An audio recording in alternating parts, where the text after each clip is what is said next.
We're just about ready, live there.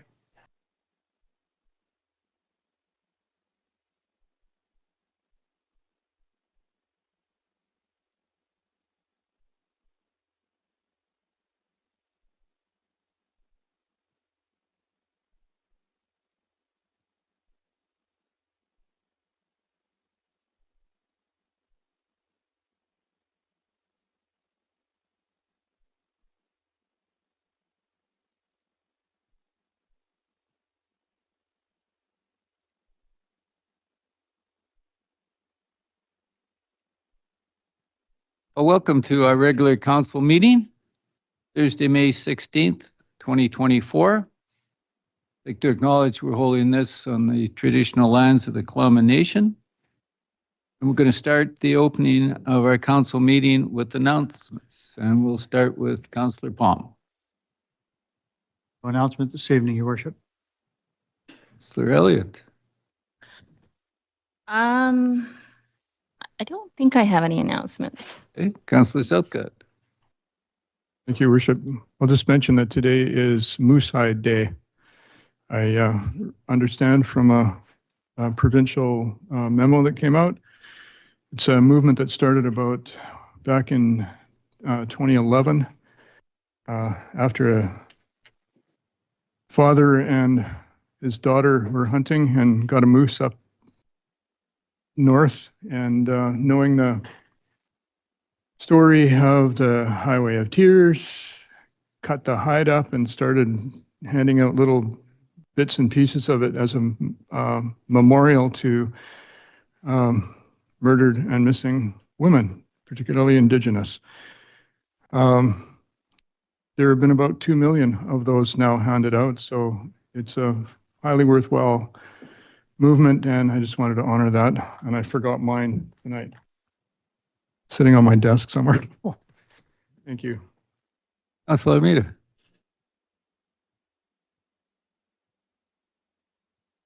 I thought you were going to continue down the table. Give me a second to catch my breath. One announcement is it does take you about 20 minutes to walk from Westview School, so give yourself enough time to do it. So apologies for being a couple minutes late. A few things going on in town. There is a survey going on right now by VIU.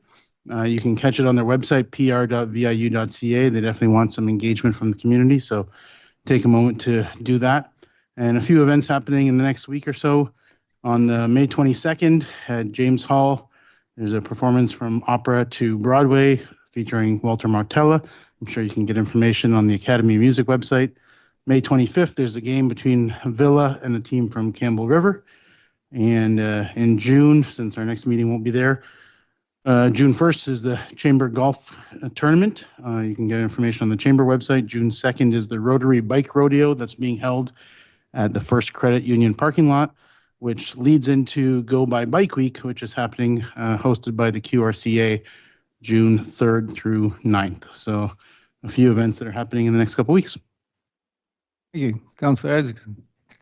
Mayor, May Day is happening at James Thompson School tomorrow. I don't know if Councillor Dout's going to say more about that. He often does, so I'll leave that there for those who enjoy that sort of celebration. Inclusion is celebrating 70 years on Saturday, June 1st. We've got a couple weeks before our next council meeting, so I'm looking ahead a little bit.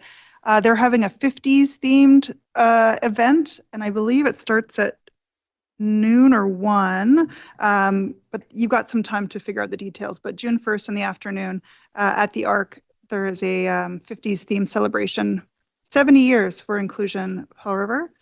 And there's also the Wishing Well, which has been a hotbed of local and touring music, is also holding an erotic art show on opening on Friday, May 31st.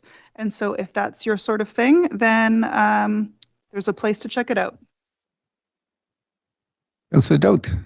Yeah, and James Thompson School is having their annual May Day celebration tomorrow. It's been going on since the origination of that school, and it's older than me. I know that. It's been going on for a long time. They have quite a celebration every year. in the school, they have a maypole and the kids dance around the pole and do all of that stuff. And they get all the kids out in the field and talk about their school. And it is, I think, one of the few schools that exist that operates in 4 different official school languages. They do English, French, the Tlaman language, Ahausian, if I pronounce that correctly. I shoot, see? Councillor Isaacson knows it better than me. They use the Tlaman language, French, English, and in honor of the deaf kids that go to the school, they also teach sign language to everybody in the school so they can communicate with each other. So I'll be attending that tomorrow morning. They have a car parade and it's usually a worthwhile event. So that going on. And I also knew this morning that it was Moose Hide Day to really remind everybody about the violence that takes place in society to women and children. I do have a moose hide patch and it's on my dresser at home. And I knew there was something I was forgetting to bring, and that's what it was. But I think we need to remember what the day is about.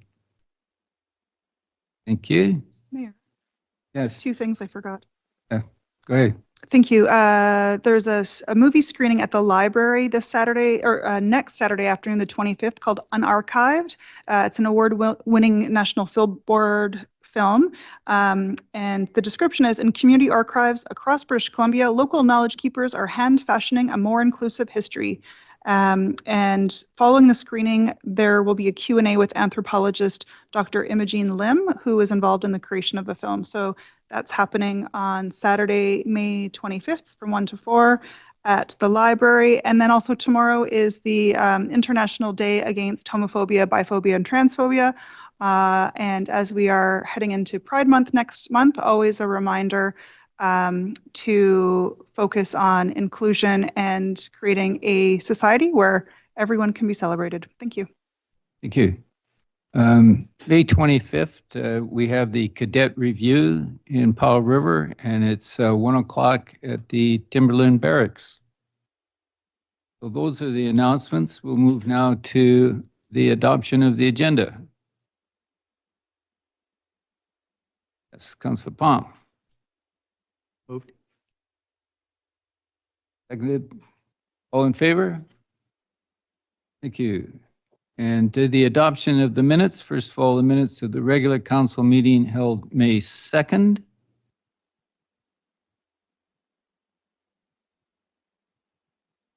Moved by Councillor Almeida, seconded by Councillor Elliott. Any discussion? All in favor? Passed unanimously. We have the minutes of the special council meeting held April 30th, 2024. We have a motion to accept.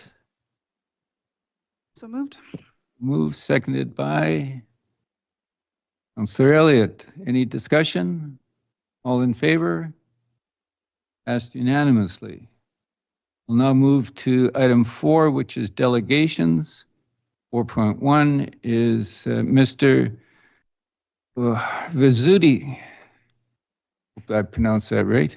Yes, you did. Good evening, Council. Hope everybody's had a great day. I'm here to speak to you in regards to the Community Accord. We, the concerned citizens of Powell River, are appalled that Council has not requested an official apology to the citizens of Powell River and Canada from Mr. Maynard Harry. Mr. Harry has voiced his views on accredited newspaper in BC, the New Westminster Times. People have read his words. Mr. Harry has stated a brief apology to his people of Claman, and that is as far as this has gone. How embarrassing this must be, not only to him, his family, his friends, but his heritage. Mr. Harry's comments enrage people across our great nation, as can be seen as you look at comments left on X, which is formerly Twitter. Mr. Harry's words goes against the Community Accord that this city and Claman produced together to show a working relationship and trust. This official document hangs in the City Hall chambers. How can this city continue to allow such a document and its false words to stay hanging in chambers, not to mention within our city? The concerned citizens of Paul River request that the community accord between the city of Paul River and Tla'amin be removed from the city hall and the accord be dissolved. Do you understand why we ask that this document be taken down and the accord dissolved?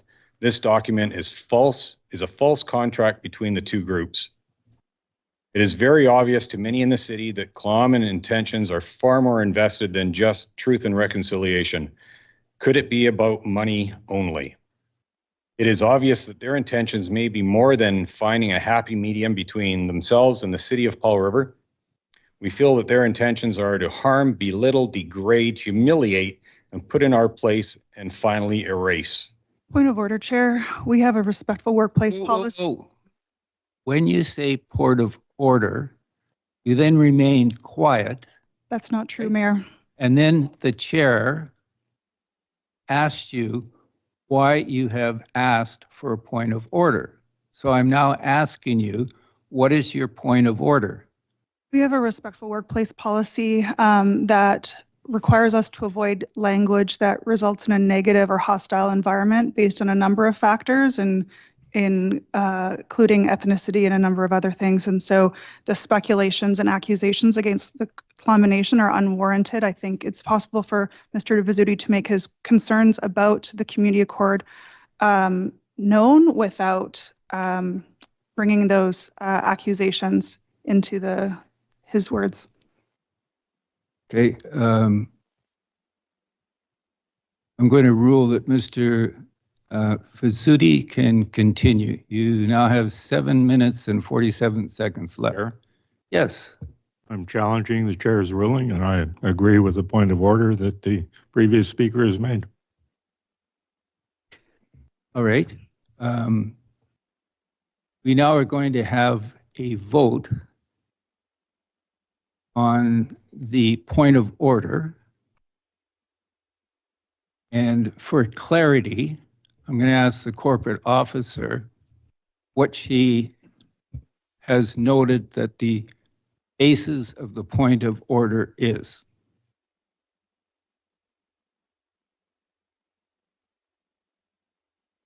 Sorry, Mayor, are you asking, can you clarify your question?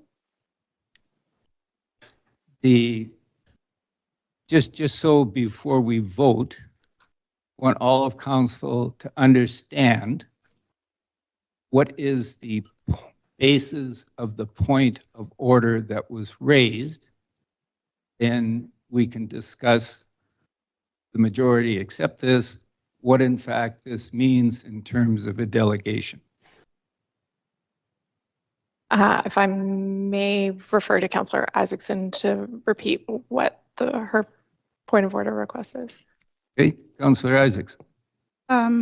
We have a respectful workplace policy, and one of the things that it's intended to avoid is discrimination, which includes behavior that creates a hostile or negative environment or has adverse consequences due to or on the basis of a number of things, including race and ancestry, point of origin, political belief, which I think is the accusations that are that may be Mr. Vizzutti's opinion, but are not necessary here. I think he's able to make his concerns known about the community accord without bringing the accusations into his delegation.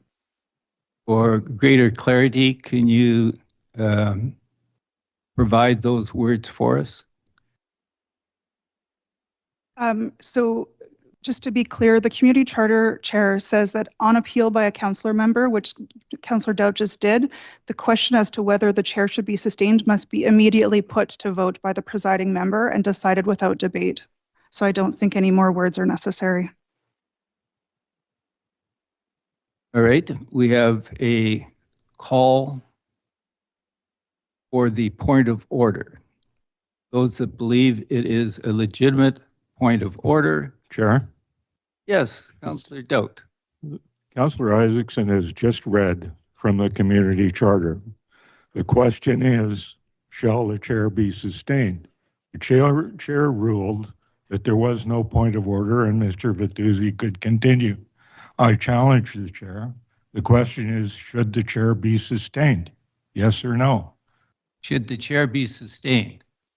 All those yes, say yes or raise their hand. Okay, should the chair not be sustained? Say no or raise your hand. All right. Now, we're back to the presentation. Mr. Would you continue, please? Chair, Yes, Councillor Doubt. I'd like to interrupt, but the point was that the presentation was out of order. Unless it's going to be different than it started from, I don't know the point of continuing. Well, the point of order was not that 2 minutes and 14 seconds were out of order. There was a cherry picking of a couple of phrases in there that was out of order. Therefore, I think it is reasonable, since we live in a democracy, that the delegation can continue bearing in mind the issue that was raised by one councillor. Could you continue, Mr. Vizzutti? Chair, Yes. the appropriate thing would be to provide instructions to the delegate about how he should continue, but not use the inflammatory language that the point of order raised. Good. Mr. Vizzutti, did you understand what Councillor Elliott just said? And she ad lib on the inflammatory language on which she heard. Basically, just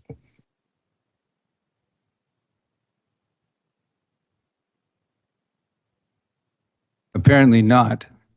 I'm not the chair. We could be here until midnight trying to sort this out. We're dealing with opinions and charters, and we could get a lawyer in the line here and for the next 2 hours discuss what the charter has said. That's not realistic. So if you would please continue, and if any councillor feels that there is a basis for a point of order, they'll call it again. We'll stop the clock and we'll continue this conversation. that's good. Thank you. It is obvious in the way that they are dealing with items such as the name change, land acquisition, going behind cities' backs, and involving federal and BC government. This group has clearly shown that they do not care what we think or feel. We believe the community accord was signed with intentions of better things. Not really sure what that means, because before this was signed, we all appeared to get along and had a great time together. Not now. Once again, this is another item that two councils did, but not with the community involvement. We do not have a say as in the democratic way. The community accord, which was signed 10th day of May 2003 and renewed on 20th day of 2018. All residents of Powell River and Killaman trace origin of societies of different cultural traditions, beliefs, and values. The citizens of Powell River and the citizens of Killaman have created or have had created on their behalf distinct local government institutions.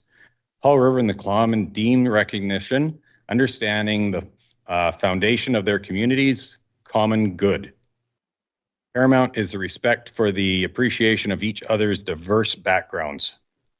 Article 1, Powell River recognizes Killaman people as the original inhabitants of this land.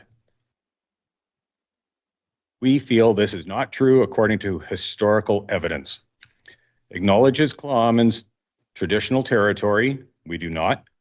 Respects Killaman's sovereignty and jurisdiction, all their areas outside of the city of Powell River.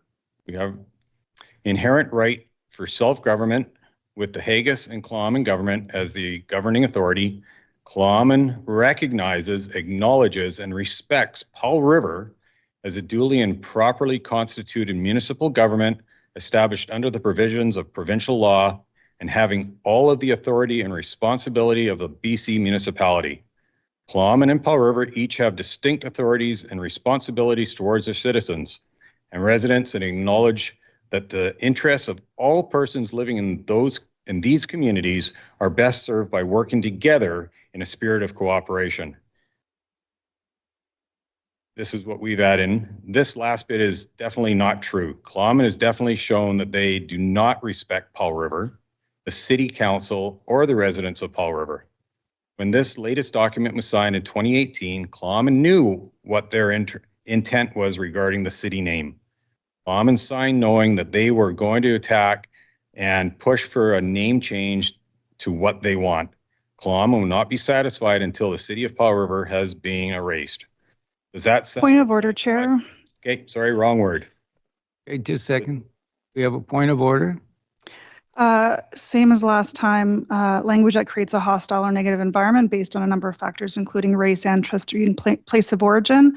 I don't think the accusations or the inferences about Tla'amin Nation, what they're thinking, are necessary. I think you have been able to make your points without doing that so far, and I would encourage you to continue to do that.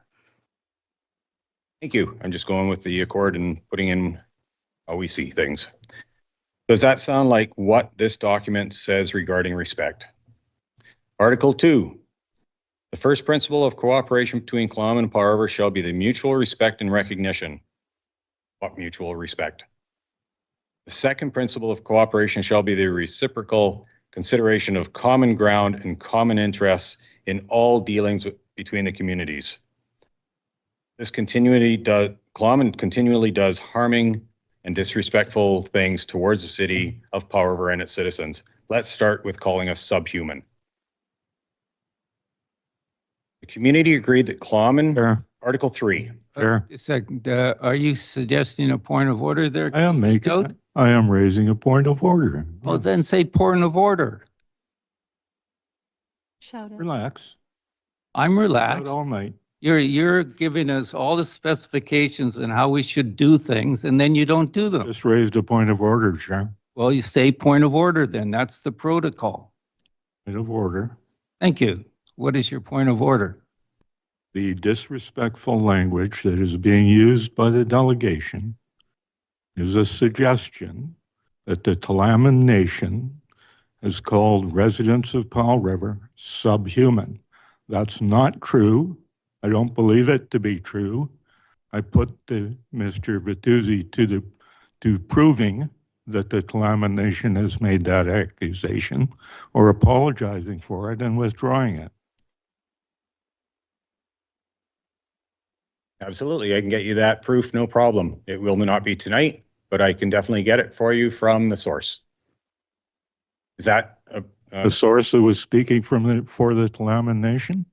the source that has the recording of Mr. Maynard Harry stating that? No, I didn't ask you about what Mr. Maynard Harry said. That's my source. Your comment was the Tla'amin Nation statements. He is part of Tla'amin Nation or Tla'amin Nation. We talking the nation or the corporation is what was talked about the other day. So am I allowed to carry on? Yes, you're allowed to carry on. Thank you. Maintenance of relationship, Article 3. The communities agree that Tla'amin Legislature and Powell River City Council will meet regularly to promote and encourage open and constructive dialogue.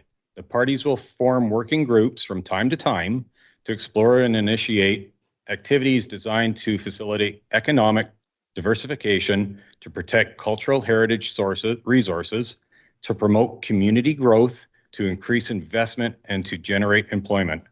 This is apparently at this point one-sided, all about them, but wipe out our history, heritage, culture, definitely not open and constructive dialogue, closed meetings.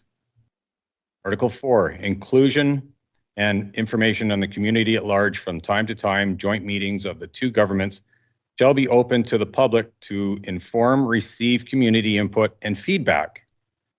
We are well aware of historical events on both sides. The C3 meetings are closed and secretive.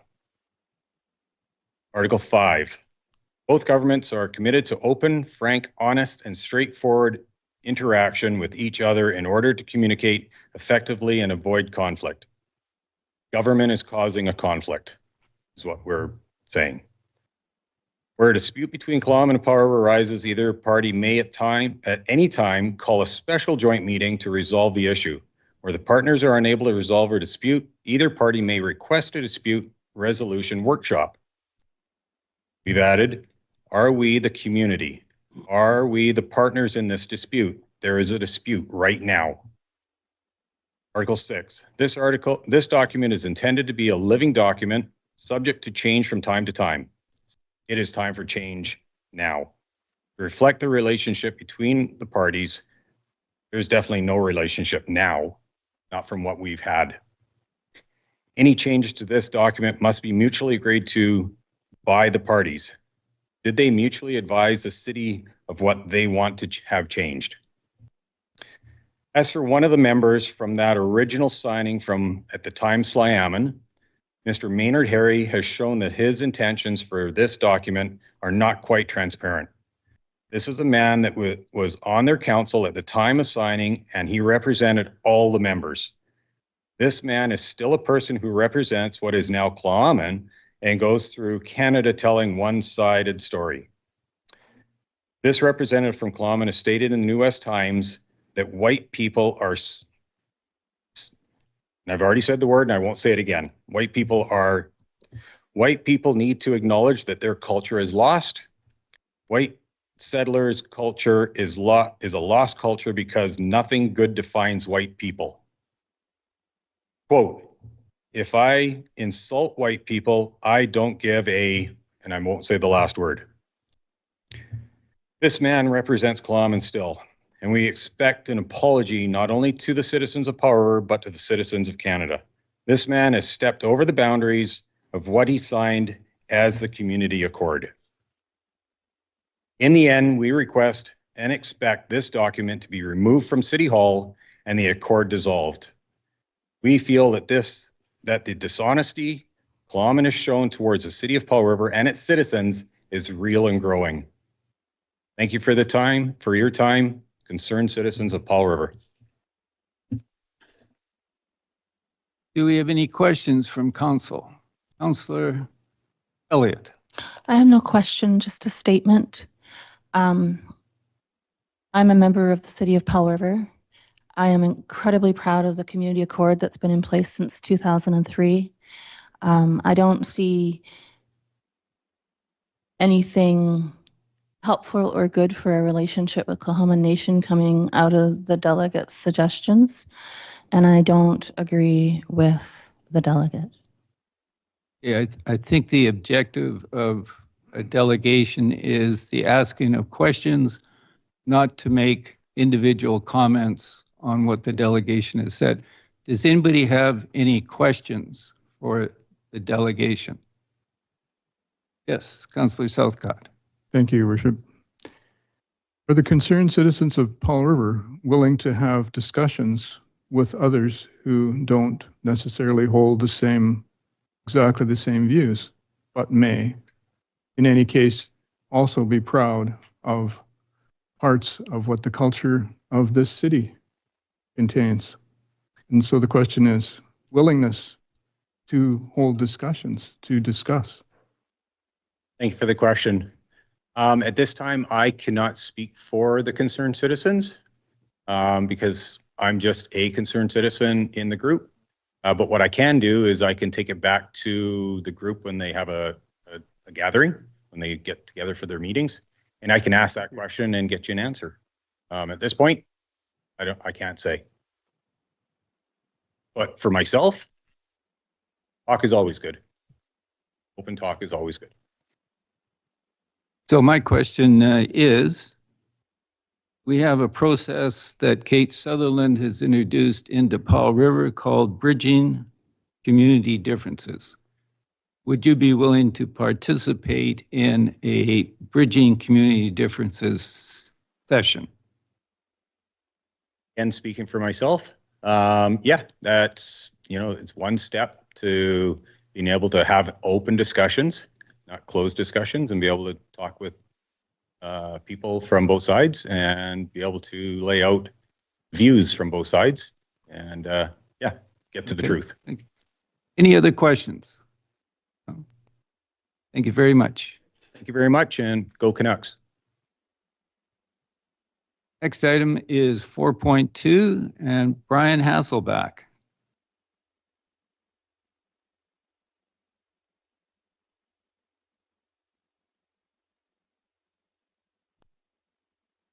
Good evening, Mayor, Council, and city staff. Thank you for allowing me to appear as a delegate. That's a tough one to follow. I apologize for the recording. It went off a little bit early, but now you get the gist of why I'm up here. And I won't do any more of that. My name is Brian Hasselback. My wife and I live at 4395 Quebec, directly in front of the Westview Dog Park. I'm going to say within 120 meters. I'm here today to request, ask, demand, whatever might work, that the Parks Department relocate this facility. The reason is simple. The constant barking from dogs is at times seriously affecting our quality of life. This is kind of like our dream home, and at times it's ridiculous. Let me qualify up front. We like dogs. We have a dog. He's one of the family. He's our little buddy. Let me say up front, I have no issue with dog parks, and I have no issue with tax dollars going towards them. What we're vehemently opposed to is situating these facilities or allowing them to exist in the middle of residential areas. It just doesn't make any sense. In the city's own noise bylaw, prohibited noises and sounds, 5B, no person shall, quote, permit any animal by its calls, cries, barks, or other noises or sounds to disturb the quiet, peace, rest, enjoyment, comfort, or convenience of the neighborhood or of persons in the vicinity. 6B, council believes the following noises or sounds are objectionable. Any calls, cries, barks, or other noises made by an animal which are audible between the hours of 2000, 8 o'clock, and 0700 a.m. outside the premises where the animal is kept or the boundary of the property where the animal is kept, the fence line. You, the city, are the owner and operators of the dog park. Thus, you're responsible to adhere to the bylaws that you also establish. The city has put up a sign at one of the entrances with rules for humans, additional notes to pet owners. There's also a section for rules for dogs, but they can't read. Suffice to say, rules do need to be established, but there's zero enforcement, and that's fine. We don't have the money, we don't have staff, but there is no enforcement there at all. Most dogs don't have a license. Some dogs are very aggressive because fights are not common down there. Owners don't have leashes. They don't clean up waste. They don't stay in the area. I saw a lady drop a dog off and then leave to go, I guess, shopping and came back and get it later. Don't control their dogs. They smoke, they eat. Again, zero enforcement. Most galling thing about the sign that really bothers us in bold is hours of operation are dawn till dusk. So right now, that's 16 plus hours a day. Dawn is 5 o'clock in the morning. Dusk is like 10. So we're telling people it's okay. The city's the landlord. Those hours don't even follow your own noise bylaw. A lot of the owners are good and responsible people, but you may be dismayed at the number who aren't. And those are the people we're living with. There are very, very few owners who make any effort at all to control or stop their dogs barking. I've even seen it encouraged. They might be playing with their dog, but they're encouraging it to bark. We can be woken up at 6 o'clock. It's not uncommon at all with dogs barking frequently. It often goes into the pitch black night. You can hear dogs barking, but you can't see anybody. It's pitch black. I've been woken up at 3 a.m. to dogs barking, and people are walking around in there with headlamps on. Dog fights are not uncommon. And one time I had to go in there and intervene in a people fight. They were hitting each other with the dog throwing sticks. So one time, people let their dogs in and go sit in their vehicles and let them idle. Many people bring multiple dogs in. Simply, we have to endure hours and hours a day of dogs barking. We hear it through the walls of our home. We hear it when we're trying to enjoy our deck and view. We hear it when we have friends or family over. And the only real relief is put some music on or a hockey game nowadays. I've gone down there and tried to reason with people. I've asked them. Are you even aware of your dog's barking? And most of them go, no. A couple have told me to blank off. And, but they still come back. They're always back. Again, this dog park needs to be relocated to an area that isn't in the middle of residences. Some points to ponder. We know why the park is there. It can only be used for a green space. The city owns 125 pieces of property. Surely there has to be one or more that can be utilized that's not in a residential area. The argument of accessibility cannot be used. It's only my number, but I'd say no less than 90% of the people that come there drive. Doesn't matter where they got to drive to. Yes, the park was there before we were, but things change. When we first moved in, there's no way it was as busy as it is now. There was not the volume of barking. It is way busier. And in the near future, hopefully, or the builder, hopefully, there's going to be 40 condos in there. And asking those people to listen to that. The area doesn't have sufficient space, in my opinion, for the amount of dogs that it handles sometimes. 20% of it is just dirt, and it becomes a quagmire of mud when it rains. The space should be 2 to 3 times larger than it is now. There are times with the right breeze and heat, and we're in our backyard, or I'm out cutting the grass, or walking down below. You can smell dog feces. It's gross. You can smell it.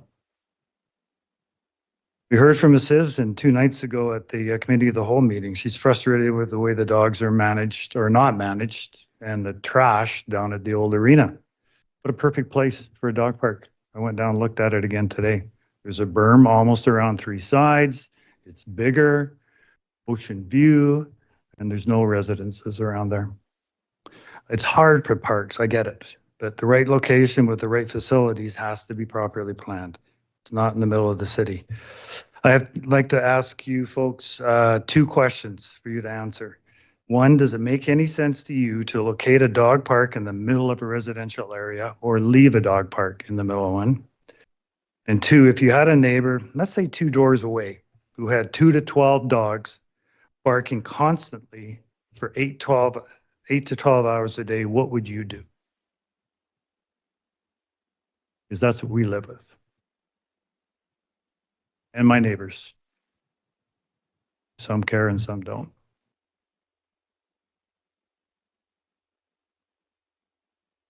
Any questions? Yes, Councillor Isaacson. Thank you, Chair. A couple of comments and questions. One, I know, I think you've laid out your arguments really well in a respectful way. I know that bylaws are often a complaint-driven process, and so I suspect staff have heard your complaints here loud and clear. There's a very clear discrepancy, it sounds like, between the dawn to dusk and the hours in the bylaw, and so I think that's something that might be able to be quite easily addressed. To answer your question related to whether residential areas are places where dog parks can be, my answer is actually yes. There are many places in the city, outside of the city, that people can take their dogs, and there also, I believe, needs to be places within the city. I don't live right near a dog park, but I live on a street where almost every house has dogs, and I am disturbed. I work from home and I do get disturbed. There's some of them that bark quite loudly. I'm fortunate in that I can approach them individually and deal with it neighbor to neighbor. That's a bit of a different situation than what you're in. But it sounds like to me that as an initial way to approach this is to address some of the things that don't conform to our current policies, which are addressing the outside of hours barking. I know in other municipalities, dogs are one of the #1 challenging issues faced by residents and causes a lot of fighting within the community. And so we haven't had a ton of that yet, but I think we'll start to hear more of those complaints. And I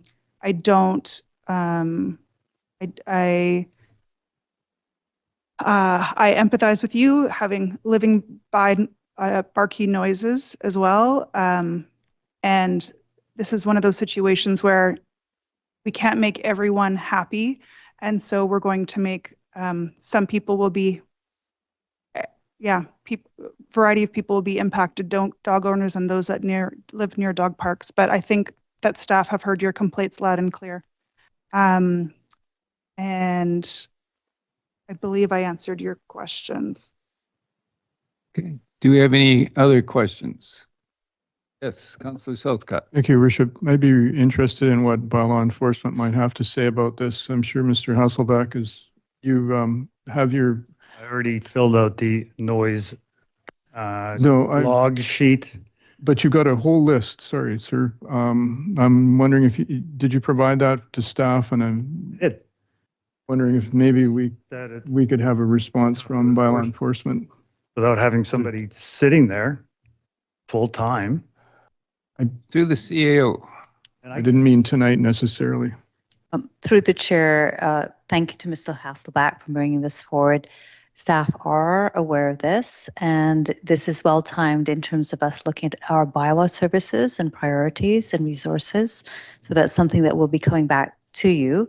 But there's the current issue of how we're enforcing our current bylaws and whether they're adequate. And then there's also the bigger picture, longer term issue of land use and compatible land uses. And as we start preparing the background work for our OCP review, looking at the future of the city and how we use different park spaces in different ways and aim to reduce conflicts and bring that forward to council with community input. Thank you. Councillor Elliott and Councillor Dowd. Thank you, Your Worship. Thank you, Brian Hasselback, Mr. Hasselback.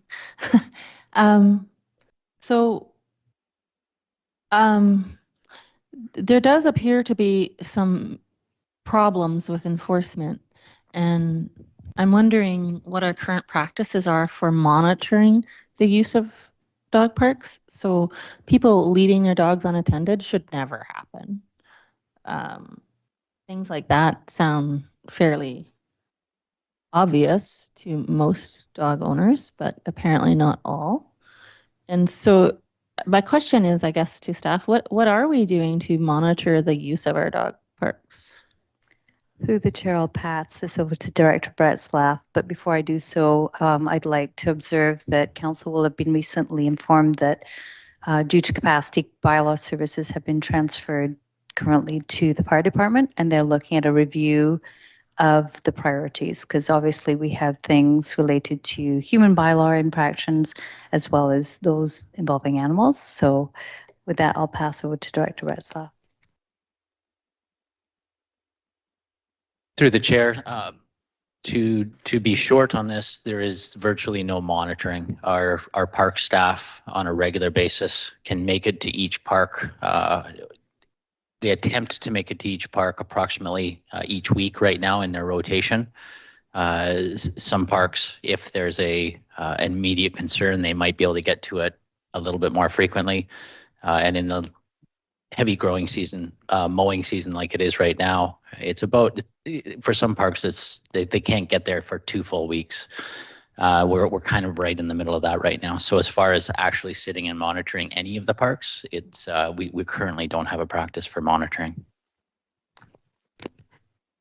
I would be curious if we've ever considered some kind of video surveillance of areas that might require better security, better monitoring, those kinds of things. It seems like we've been having, not just with the dog park, but many of our areas requiring eyes on a little bit better for various issues throughout the city.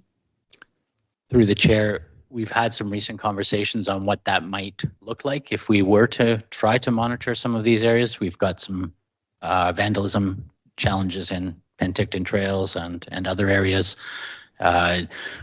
We hadn't had the conversations of monitoring for dog park use. That might be another conversation, but we're certainly open to those conversations to try to figure out a solution.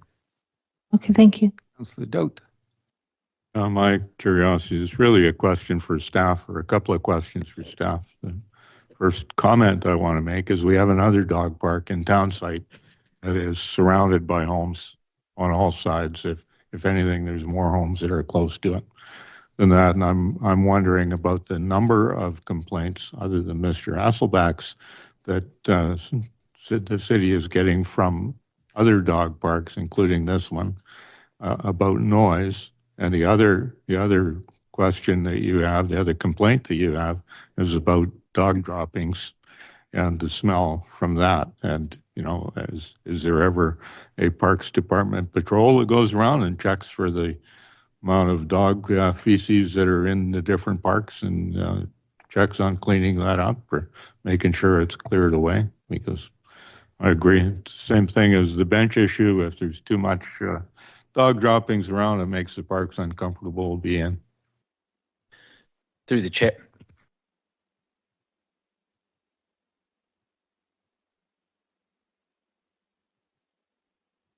Through the chair, we have got pretty significant dog feces challenges at every park, not just the dog parks right now. So part of what our park staff do at every park when they are able to get to it in their rotation is clean feces as well as mow the grass and other maintenance issues. So it is a regular circuit that the staff do. But again, for any given park, it's likely about once a week. As far as complaints go and the number of complaints, we don't receive a lot of complaints directly to me at the Parks Department, but that doesn't say that we don't receive complaints at BYLAWS. So I'm not sure what they would receive in their area. For whatever reason, the complaints don't regularly come to me in the Parks Department. I've had very, very few dog complaints from a dog park perspective.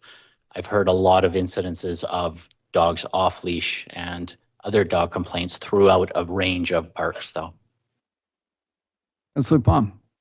Yeah, thank you through the chair. Mr. Hasselback, this is an interesting conversation because I can remember back when the dog park was first put into practice. The people were coming to complain because there was not a drinking fountain on site. There was not shelter where they could take cover from the sun or the rain. We addressed those issues to make the dog park better. But I can certainly sympathize with where you're at as a homeowner in a residential area now, and perhaps that dog park has outlived its life, and we should be looking for another location further away from residential territory. So I hear you, and I'm sure our staff hears you. And the one item that you bring up in terms of odor, that's a serious one for me. The longer that park is in existence, the worse it will become. So we definitely need to address it. And as someone that lives across from Ocean View Field, there are always dogs and owners. And I look out my window every morning and there's dogs out there. But I have to say the citizens are pretty good for picking up after themselves, the majority. However, there are those that drop their doggy bag at the trail that leads to the trails that I'm constantly putting in my garbage bin. So we know that happens as well. So we can't control everything, but I'm very sympathetic toward your plight here. And I think our staff gets the... I think some of the droppings are from the folks enjoying that shelter, and they're all standing around talking and they're not watching their dog when it's doing its business. Councillor Almeida. Not even aware. Thank you, Mayor. Thank you, Mr. Hasselback, for coming. I don't necessarily agree that the location is the issue, but I can totally respect your comments and stuff. I am curious to ask staff. I don't have a dog, so other than knowing where the parks are, I've never actually looked at them. Do they have gates? And I see a head nod there. Are they locked at times of the day? Through the chair, they are not locked. We don't have staff on at that time in the morning nor in the evenings. Thank you. Councillor Isaacs. Yeah, actually, one final question for staff. You mentioned, Director Breslov, that Parks Department doesn't often get complaints and it might go to BYLAWS. What would be the most direct route to deal if there's an issue with dog feces and there is an opportunity to address concerns in a quicker basis rather than addressing the person, but addressing the impact? What would be the best route to talk to staff? Through the chair, If it's a feces or maintenance or issue, that would definitely be parks. That would the fastest route would be to contact us, and we can adjust our schedule as best we can. If it's a bylaw issue regarding noise, that's best dealt through bylaws for sure. Thank you very much, Mr. Hasselback. Thank you for your time. I appreciate that. I just want to say the feces is this, the noise is this. Just saying you can occasionally smell it. We're asking for it to be relocated. Thank you. We'll now move to correspondence. 5.1 is the letter from Margaret Warren. What would the council like to do? Note and file. Move to committee reports. 6.1 Committee of the Whole meeting, April 30th, 2024. I believe Mr. Councillor Southcott, you were there at that. Thank you, Your Worship. We had 4 delegations, 3 of them on the same topic as tonight, and 1 from Marika Kubota and Janet Newbury regarding the Community Belonging Project, which we agreed with supporting that. We had some bylaw amendments to bring our bylaws up to compliance with provincial legislation. There was discussion of the Thursday night market, and that's moving forward. And a report about the airport community engagement reports from councillors, and that's pretty much what the meeting was. Thank you, Richard. I'll move to committee recommendations. The Harbor User Advisory Committee membership. Who's speaking on behalf? Mr. Palm. Thank you, Worship. I'm going to read the recommendation, then I'll make a couple of comments. I move that council amend the Harbor Users Advisory Committee terms of reference by increasing the number of committee members appointments, members at large, from 8 to 9, and further that council appoint Jesse McDonald to the committee for a term to be inserted ending insert date. And council further amend the terms of reference to the number 5 under governance and with number 6 quorum. You have a second? The Southcott seconded it. So this is the request that came forward after we put out a notice in the paper for people to apply to certify the committee. There were 18 members of the public that came forward. And after the committee was notified who had been shortlisted or had made the onto the committee, I received one phone call from Mr. McDonald, who runs a boat service shop on Alberni Boat High. And he had a couple of slips in the harbor as well. He serves that harbor day in and day out. He's very familiar with boating and how our harbors are meant to hopefully attract more and more business. He has a lot of knowledge. So I asked the committee at our first meeting, which was held recently, to add Mr. McDonald, increasing that number from 8 to 9. And the committee was in its appointment of Mr. McDonald or active council, and Mr. McDonald be added to the committee. Any further discussion on the motion? I'm almost reluctant to bring this up, but during that discussion, and I was there to watch it, though I honestly did not see any reservations expressed. Mr. McDonald was there while his potential membership on this committee was being discussed. Now, if this was something that was going to be a discussion of council, it would be a section 91A matter, and we would have discussed it in camera. That wasn't done. This was also the very first meeting of this committee.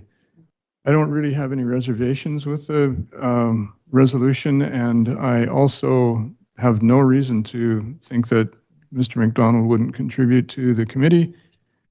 But I had to raise that because it was a bit of an irregularity as far as I could see. Thank you.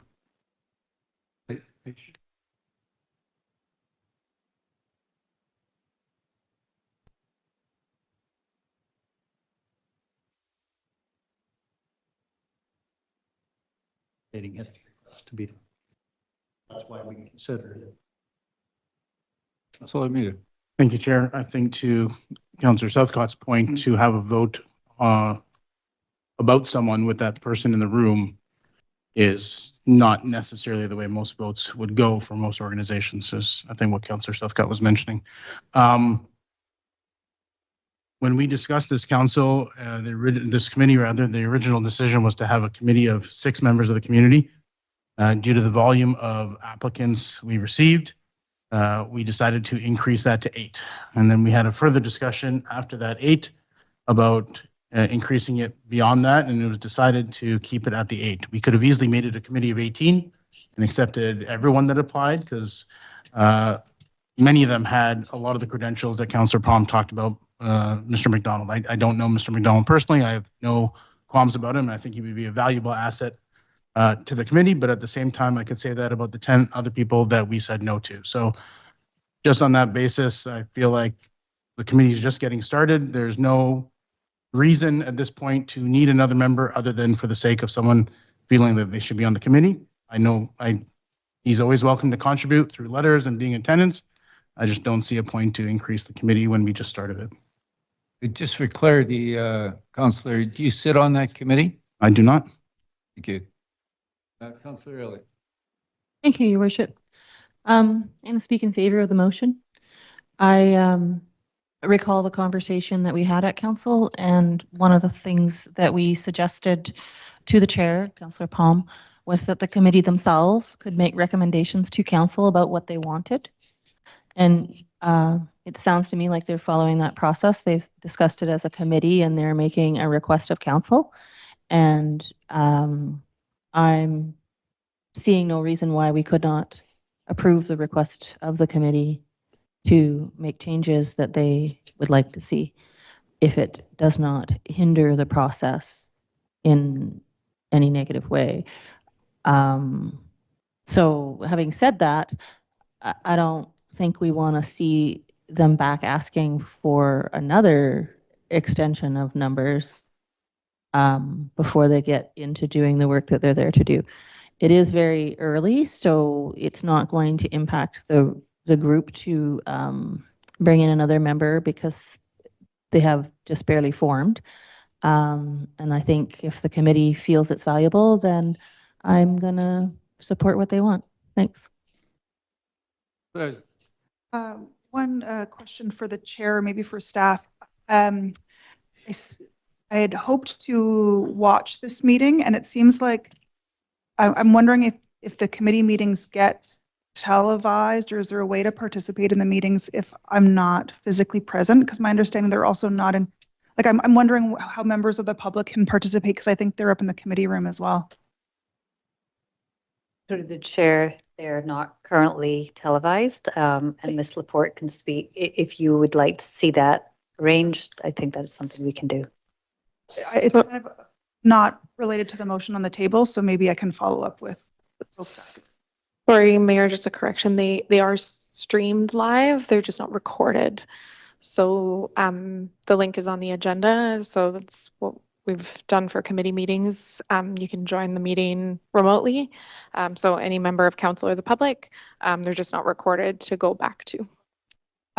So I don't feel any particular way about this motion. It is irregular, and I think when a committee is meeting for the very first time, and everyone's just getting their footing and understanding how it all works, I think many of the members of that committee would be first-time committee members, and so for something to be brought forward by the councillor and having that person present, it is awkward, and I think it would have been very uncomfortable to vote against that motion. So it's irregular. It would open up for any other person who was not included in that committee to also ask to be added. But I don't know this next person. It sounds like they would be a great addition. As other councillors have said, it was an excellent list of people that applied to be on this committee, and so it's nothing against anyone who is not on this committee. But it's just a bit irregular. Yeah, I don't have a stake in the results, but I think I'll probably support the motion. Okay. The discussion, Councillor.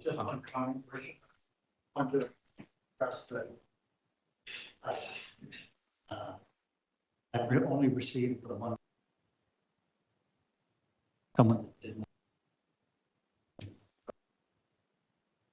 And as you are well aware, I made council aware previous to his wanting to be part of that group, and council's direction to me at that point was to bring it to and ask the committee to make their decision.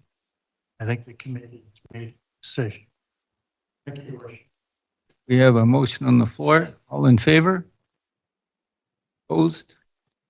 We have Councillor Media opposed. Now move for reports for decision. 8.1. Post schedules. CFO.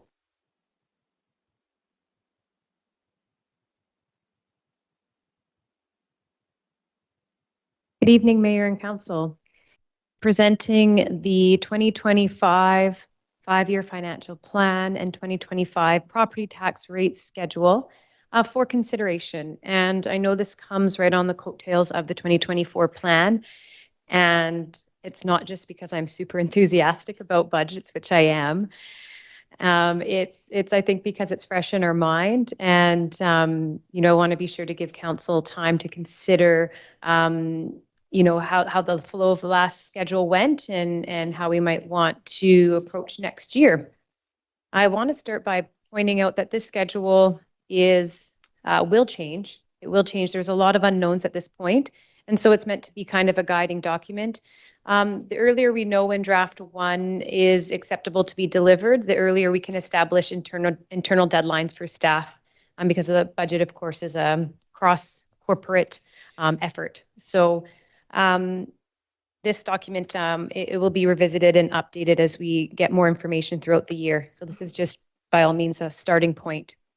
I'll walk through it very quickly here. The first meeting on December 3rd would be draft 1. And December has some benefits because we'll have more of the year behind us. And so our estimates will be a lot closer, especially around the capital estimates for how much to carry forward. And so we would come forward in December with a draft 1. And also in December, we would come forward with an analysis of property tax rates and ratios to start that conversation earlier in the process. There was some discussion at the end of our process on that matter. And so it would be good to bring that up front in the process this year. In December and January, we will have our online Balancing Act survey for residents to fill in and balance the 2025 budget. And we do receive a lot of valuable information through that process. Then into January, early January, we'll receive the completed roll. So we will promptly bring that forward for analysis, because the outcome of that will determine whether we use some of the property stabilization reserve, keep it the same, or add to it. So critical information early January that affects the budget. Shortly after that, we are proposing to hold an open house. Now, 2 years ago, the feedback from the open house was that it was a little late in the process to incorporate feedback. And this year, I might have taken that to heart too much and done it too early, because the feedback that there wasn't enough budget information on the table to really engage in discussion. So this year, we're hoping we're hitting it right. Probably mid-January, after the roll and the assessment of the roll is out, after draft 1 is out, and after the survey has been out for a little bit, to have an open house and hopefully attract a lot of really keen residents to have wholesome discussions with us. We, of course, will have a quick turnaround after that to get the feedback back to council from the open house and the online survey, so that council can give staff any sort of direction based on that feedback, which would then inform by February the first draft of the financial plan bylaw. We would hope to receive first or second reading at that point, and then we would proceed with third reading and then adoption. Throughout that time, also we'll present a first reading of the property tax rates bylaw, because we'll have some financial plan information to work with. And we'll have had our discussion in December about possible changes to rates and ratios and what that could look like in the future. So when we get into March, April, and May, we'll discuss the property tax bylaw, and it will have its 3 readings and then adoption.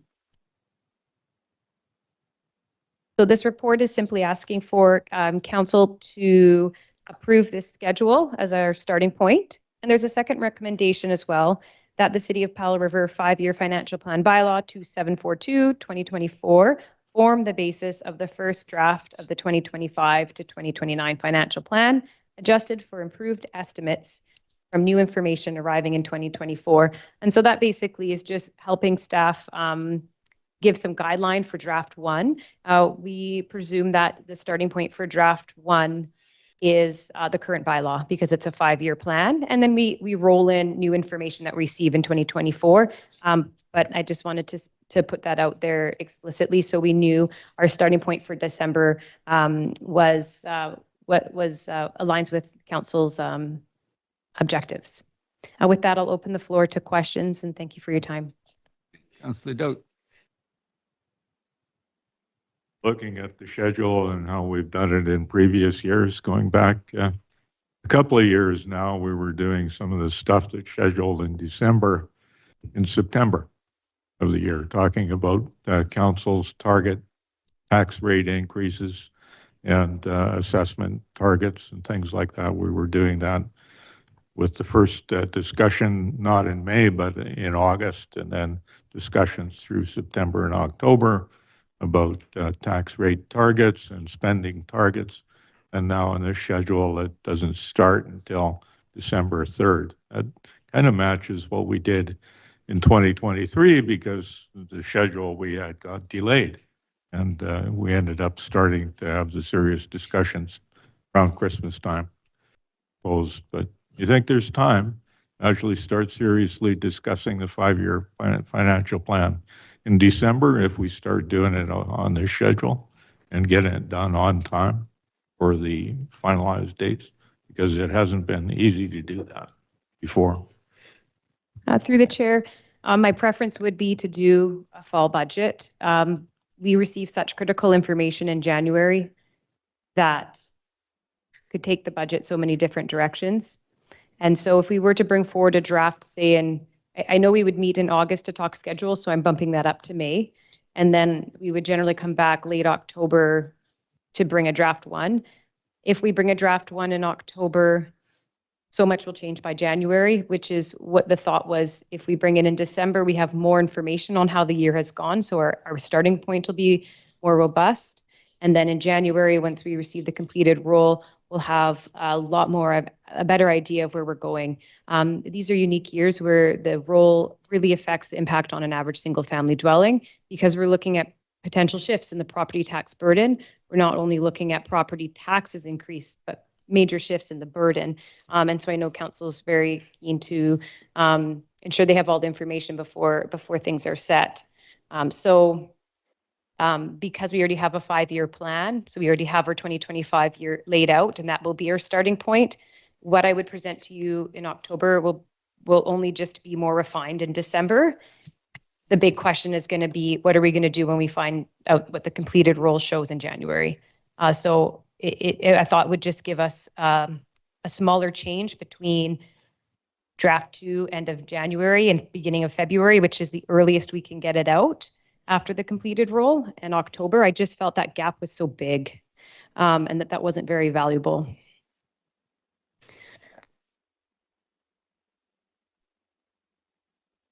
Thank you, Your Worship.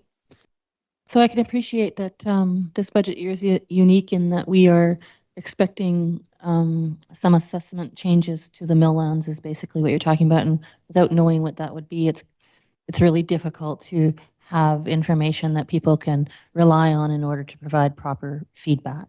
And so that's what I'm hearing you say. So I'll buy into that. So at one point in time, we would have talked about our assumptions, and you're saying the assumption is that you're going with is the 5-year current plan. So I've heard that.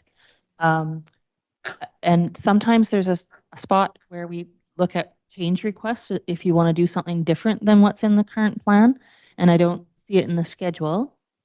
And if we are dealing with some severe changes in property assessments that are going to make making changes necessary, I'm kind of expecting staff to come forward with some ideas for changes to create efficiencies and make things different than the 5-year plan. And I'm wondering where that fits in our schedule. Yes, through the chair, the change request would be part of the draft 1. So it wouldn't be its own report. It would come part of draft 1. 2 years ago, there were a number of change requests. This year, there wasn't any change request. We did a very big deep dive into cost decrease, revenue increase, and capital prioritization. So we did a deep dive this year, but there weren't any specific change requests this year. That's why we didn't see it come through. But should there be change requests, they would be coming through in December at that draft 1. Okay, thank you.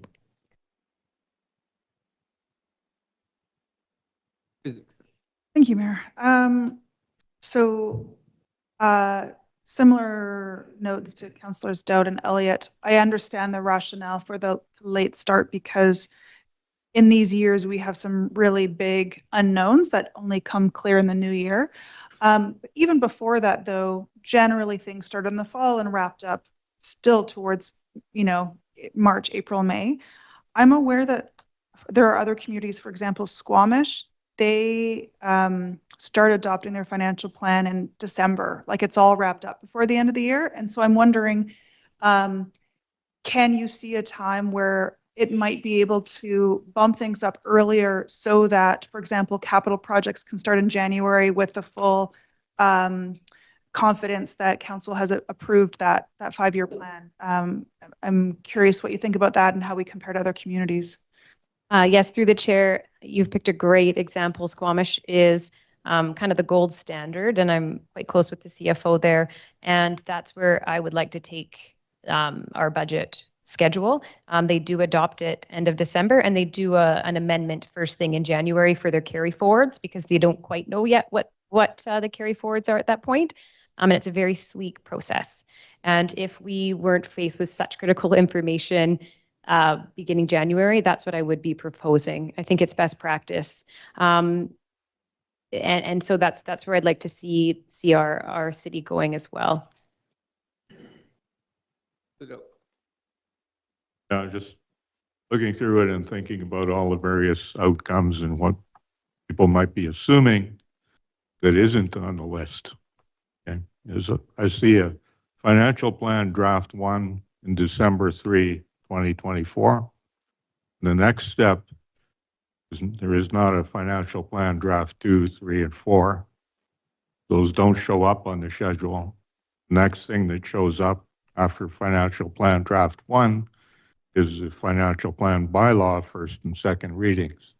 But what I take from that is if council wants to make significant changes in revenue or spending, going to have to be ready to start talking about that in December when it comes up, because there's not a lot of space in there to do what we did this year, is making a decision in the middle of January to spend time reviewing the expenditures in the budget and go through a case-by-case thing. So everybody's going to have to be prepared in December if they want to think about changes to revenue and expenses, about what they want to add or what they want to delete from our spending. And that'll be a change from what we did last year and what we've done in previous years. I'm fine to go with it, but I think we're going to be doing a lot of work between December and April. Councillor Doe. Sorry, Councillor Palm. Thank you, Richard. Councillor Dove's comments about start discussion. But there is one thing that when I look at the outline, online and in-person engagement, which I believe is good timing since the assessments come out in January.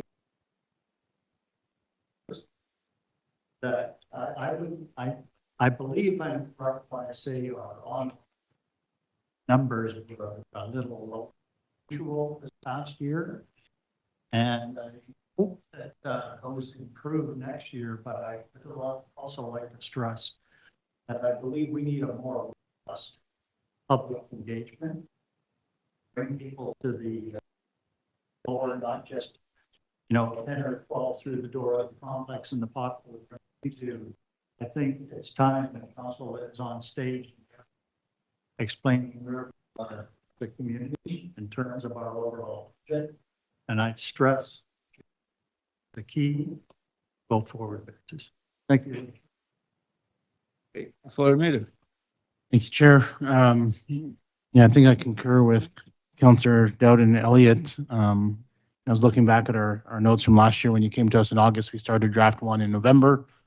And then I remember council wasn't ready to make a lot of decisions at that point, and we stretched the process out. And I think we came kind of back with draft 1A basically later in January or something as well. So I kind of feel, based on what we don't know, that a similar timeline to last year, where at least we begin the conversation in November, and maybe it's a 2-part conversation between in November and December, might give council more opportunity to deliberate internally on decisions before having to vote on them. So I'll just throw that thought out. Do you have another question? Yeah, kind of a question and a comment. I think, like, when I think about how our meetings usually work, we get our agendas on Friday, and I happen to be away for the weekend, or then it's a lot of information to digest and prepare to discuss. And maybe along the lines of what Councillor Almeida, Councillor Dowd are suggesting, it might be helpful for us to have draft 1, say, presented, and then 2 weeks later, we have a robust discussion, and that also gives the public a chance to digest it as well. And that way, you can get a sense, we can get a sense of where things are at, and therefore what we might want to do. Amendments or suggestions to draft 1, given what you know and what you need to do, something like. Through the chair, I think that's a great idea. I think that could absolutely work. I was also thinking I could come in September with a high-level budget, just focusing on the tax increase and the impact on an average single-family dwelling. The risk there is that I won't have had time to really flush through a lot of the changes, so you might be seeing me in January with some different numbers. So I caution that, but I would bring forward, we could bring forward the 5-year plan in November and then have our discussion on it in December. Because I think what we find out again in January is going to make all the difference. But that's not to say that some prep work wouldn't be so valuable. So we can update the schedule for that. Absolutely, it's a great idea. I think the key issue is to ensure that council has sufficient time to go through the major items. And as you indicated, we may be looking at some major items. So there's 7 to 10 days in which council can go through that and seek some additional information before we have the full.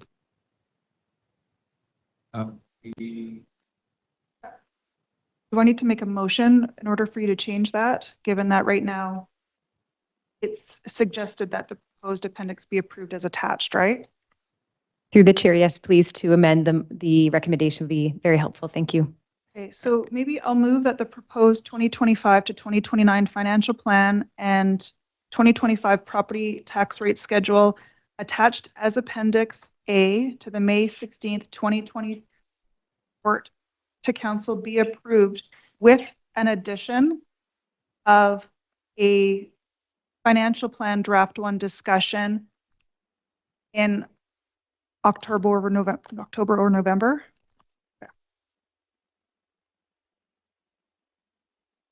Discussion? All in favor? Motion passed unanimously. Thank you. I can move the second motion, and I move that the City of Pearl River 5-year financial plan bylaws 2742-2024 form the basis of the first draft of the 2025 to 2029 financial plan, adjusted for improved estimates from new information arising in 2024. Second by Councilor. Any discussion? Councilor Isaac. I actually have another question. I'm thinking back to your suggestion about the high level piece and whether you would want any additional direction that differs from this current financial plan, and whether just a check-in with us earlier on might be warranted. And I'm open to your feedback and council's thoughts on that.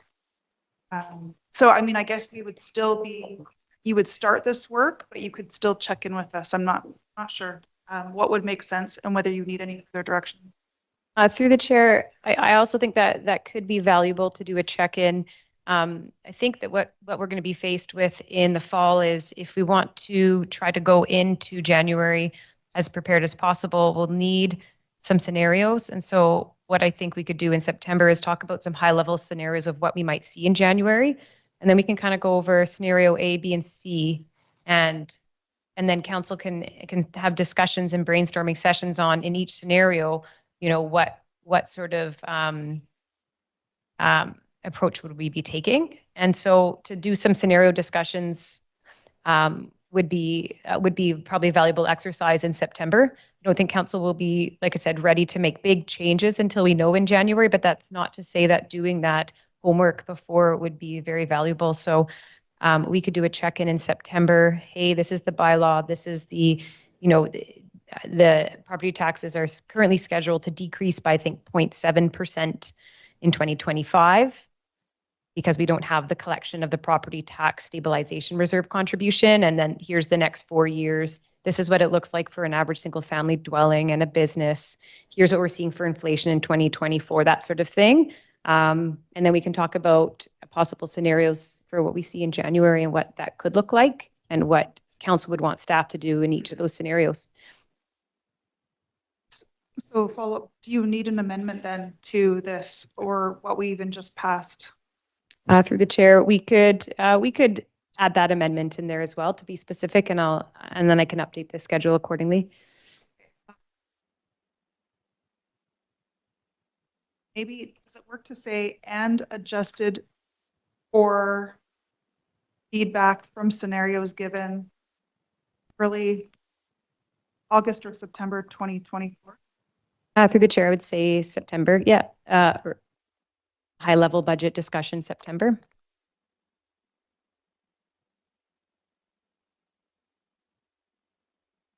Yep.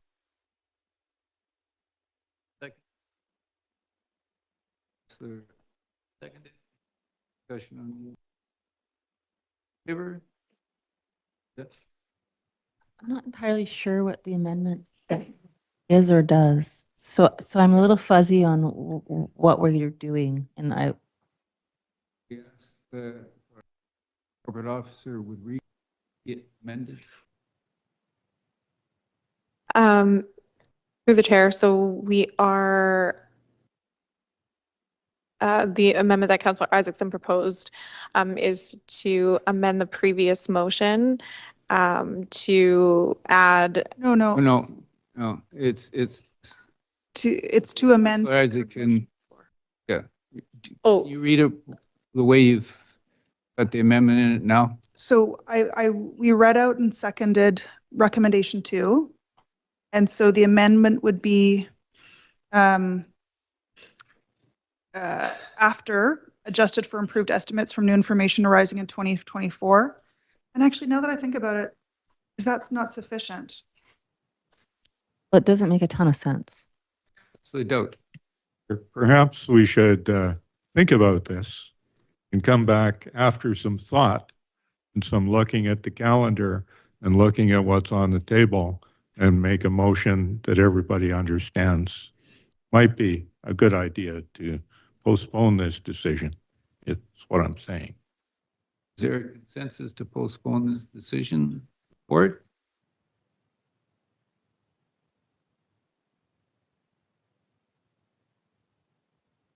All right, Councillor Elliott, before we decide whether or not to postpone the motion, ask your question, please. Thank you, Your Worship. So I like the idea of a high-level discussion that talks about scenarios, because even though we don't know what will happen in January, we have some pretty good ideas about what the worst and best case scenarios would be and how that would look for our average property taxpayer or household. Well, that's the wrong word too, but anyway. So I don't think it's relevant to using the 5-year plan as the basis for our draft or the basis of our discussion. So I don't think this is the motion to amend. I don't think we need to amend this at all. If it's to be included as something in our budget planning schedule, it would be the schedule, but it might be helpful if we just have the schedule brought back to us with the ideas that we have put into it, and then adopt that schedule at that time. So this could be a conversation of, we've just seen it, here's our ideas, you heard our ideas, you bring it back with amendments, and then we adopt it. I think it almost makes sense to rescind the last motion and just have a conversation, then have it come back to incorporate our ideas, and then we adopt it at that time. So I'm suggesting that sometimes it's not the right time to decide the first time you've seen something. So I guess conversation helps in that regard, and that maybe staff could bring the schedule back reflecting some of our input, and then we could adopt it at that time. I feel like that would be a better process. So we have a suggestion that with regard to the second recommendation from staff, put that on hold, and we now have a also suggestion, Councillor Elliott, that we rescind the first motion that was passed. Councillor. I think you recognize me. That's, we were making some progress earlier. We'd actually made a decision to adopt the schedule. I think we can adopt the schedule. It can change later anyway.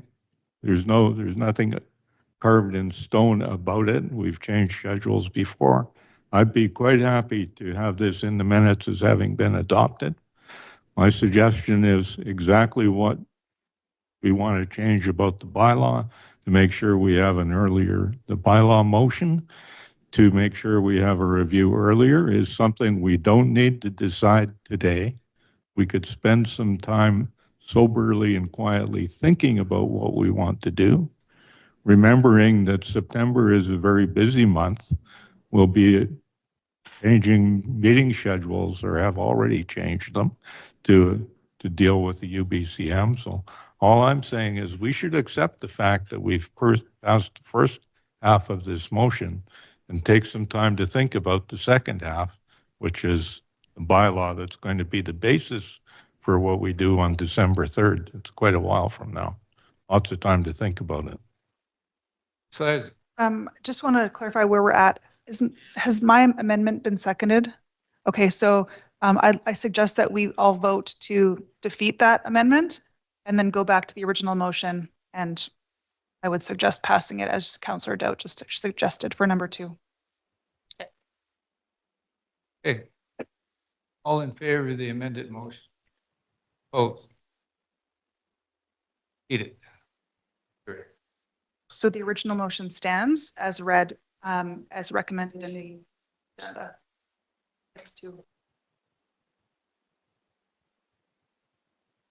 Councillor Doug, want to? I'll second that if it hasn't been. Just call it. All in favor? That's unanimous. Thank you very much. I've been advised that there has been no meeting of the qathet Regional District. Oh. So we're going to skip that, but first of all, we're going to go to our corporate. Apologies, Council. The motion that Councillor Palm made about the Harbor Users Committee, I meant to say it at the time before it was voted on, but the piece in there for a term to be inserted, because there's either 2 or 4 year memberships on the committee, that would have been part of the motion to determine whether Mr. McDonald was getting put on for a 2 or a 4 year term. So I just propose a quick amendment motion to that one or a motion to amend that with whatever term you want to give Mr. McDonald.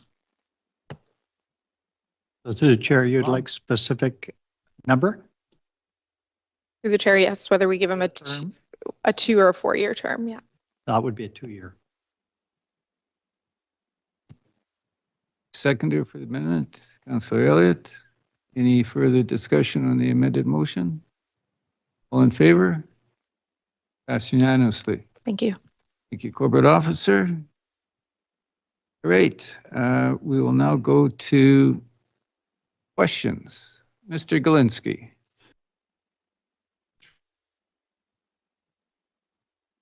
Does anybody in the audience have a question? If so, please come forward and introduce yourself.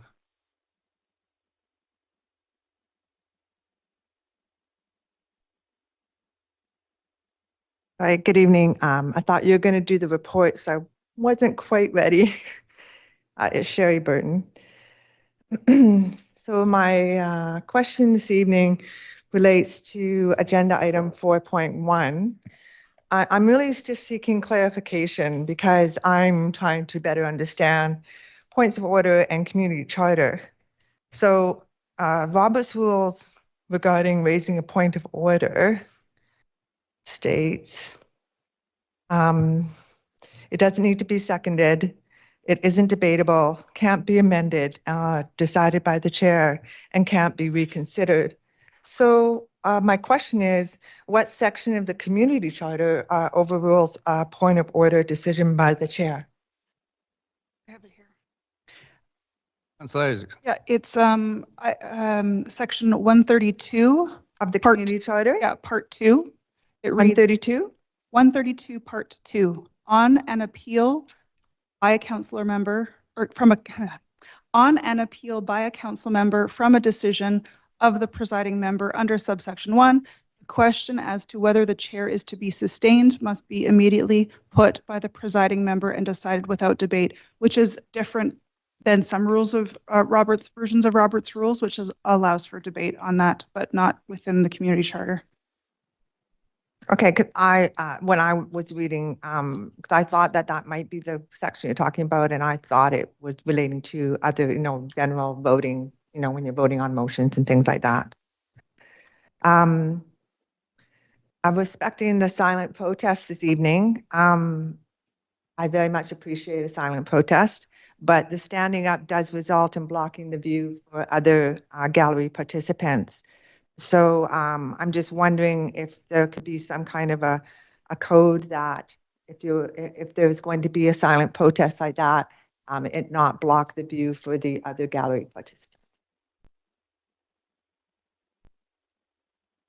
Yes, Councillor. Yeah, I think it's something that we can. So tomorrow we have a special council, or I forget if it's committee or council meeting to discuss procedures bylaw and code of conduct. And so part of that is how we run our meetings and what is expected likely from the gallery. And so whether it's standing up or signs blocking view, that could be something that we discuss. And I'd appreciate that.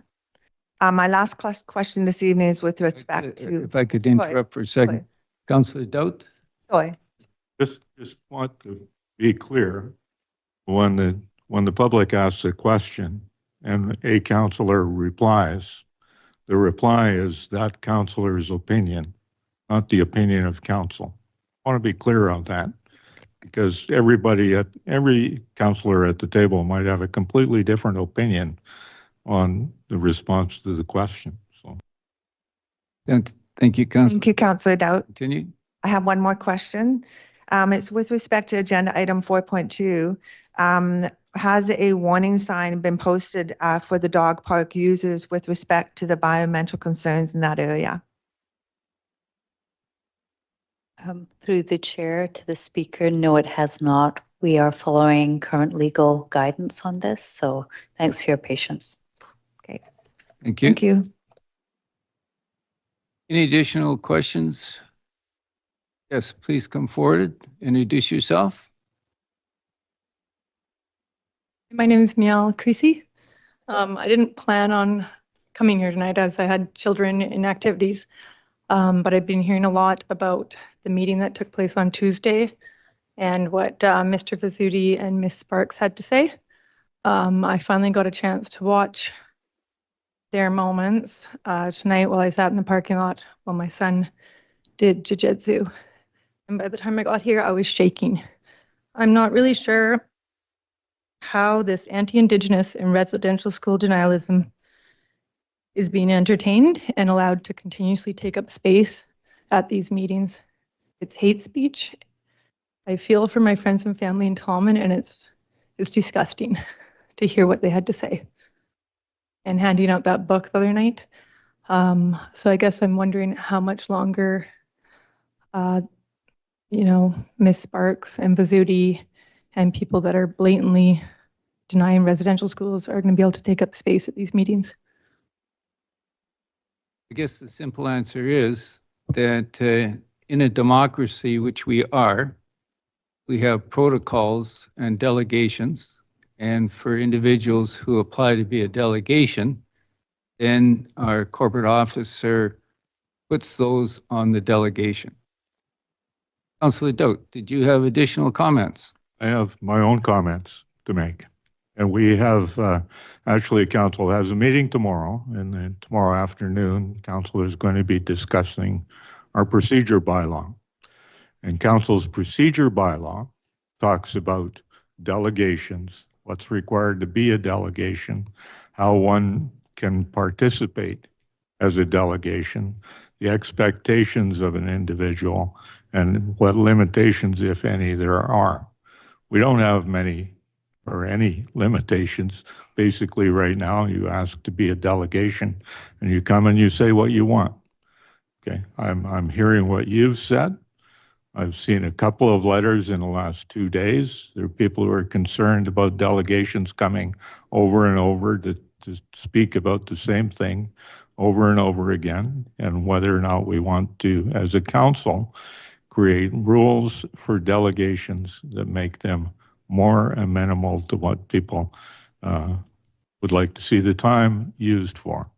Okay? So council has an opportunity to do that. As far as I know, it's a public meeting that's happening here tomorrow. I think the afternoon is going to be for discussing the procedure bylaw, and it's an opportunity for myself and my friends on council to discuss if we want to create any rules or any guidelines about how we do that, because you're not the only one that's expressed a concern. Slip-on. Through the chair, I appreciate you coming forward and expressing how you're feeling about the current situation. And as Councillor Doubt said, I'm only speaking for myself here, but we passed a motion some time ago that we were going to take this to a public opinion poll in the next election. And when we passed that, my hope was that that would end discussion until that time, so that things could calm down in our community and we aren't facing this same dialogue every meeting with people under attack, people pointing, labeling, whatever. I've had enough of it. I've come to the point after 15 years that I really don't enjoy being here. I enjoyed it up until recently, but it's become unwieldy. Not a lot of work is getting accomplished because we keep this discussion alive, and it needs to stop. That's my own personal feeling. And as you said, I think everybody in this community's had enough. If we could just stop and wait and see what that poll says come 2026, we'd be far better off, as we might be able to get a little bit of work accomplished in this community on the real issues that council is here to address. Thank you. So tomorrow you guys will be discussing maybe future vetting of people coming up and just viewing hatred like that? I'm going to ask our CAO. Through the chair, tomorrow council will have an opportunity to discuss all matters relating to how council meetings operate. And so if they choose to raise this matter, they can do so then. Thank you. Thank you. Just point of information, Chair, I believe it's in the committee room upstairs tomorrow, so it'll be televised, but it won't be in the gallery here, my understanding. Through the chair, people can participate. They can be in here and watch while you're in your workshop. So it won't be like a regular council meeting. Thank you. Thank you. Any other questions from people in the audience? Do we have any questions online? We have Councillor Isaacson. Motion to adjourn. Second by Councillor Almeida. All in favor? Passed unanimously.